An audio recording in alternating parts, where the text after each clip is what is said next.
What's going on, guys? It's Rob or Revelator here, and today we are back with another episode of Iracing Tips and Tricks Part 2.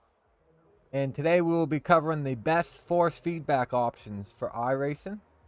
So to do that, you're going to need to download this here program that will be in my description. It is a wheel checker. So if you download this here and open the wheel checker, basically what this is going to do, you're going to want to make sure that your wheel is zeroed out.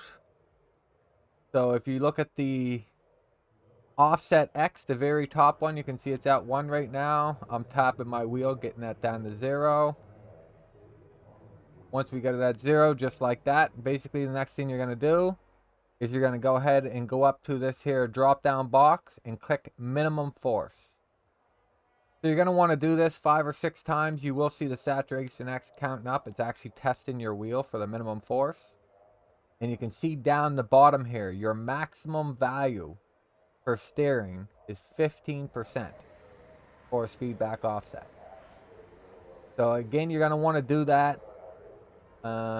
We'll hit it again here. Actually, before you hit it again, you can see the wheel has changed. So you're going to want to tap that back down each time. Get that at 0.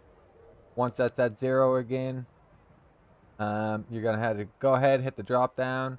And like I said, you're going to do this 5 or 6 times. And you're going to pretty much get the average or the smallest number that it reads out. So here it says the maximum is 14.5. So we had 14.5, then 15.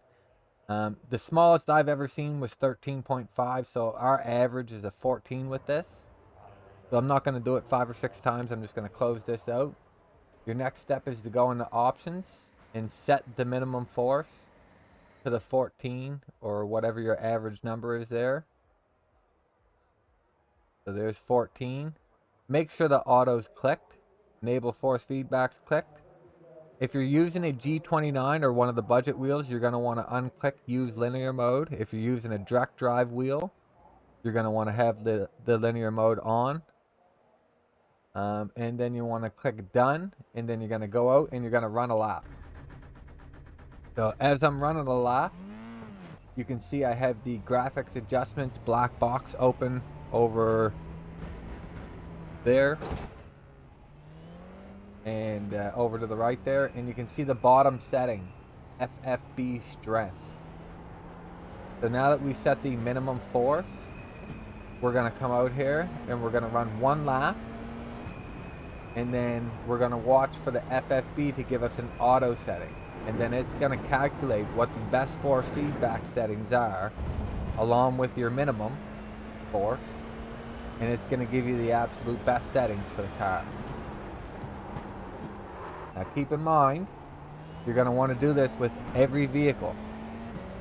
You don't need to open the wheel settings again.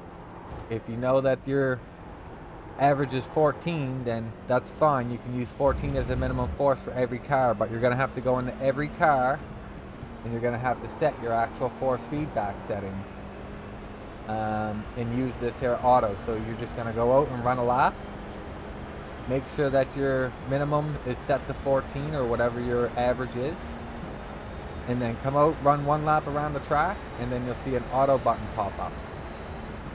So you see it just popped up there.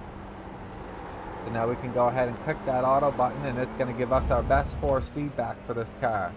So I'm going to do that in a second here once I let this guy go. Pull around this corner.